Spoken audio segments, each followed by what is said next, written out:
was minus 35 overnight. I haven't ran my truck for a week. I tried starting it yesterday, not plugged in. It was about minus 30, it didn't want to go. Had it plugged in overnight, so we'll see how it starts this morning.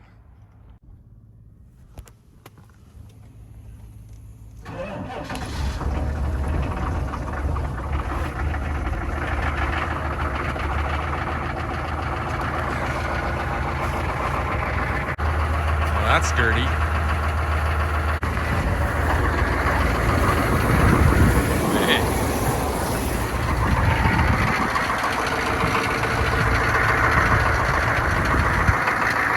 There she is. Started just fine. I'm gonna let it run for about 30 minutes to warm it up. Make sure the batteries are all charged up. I got a high idle switch right here.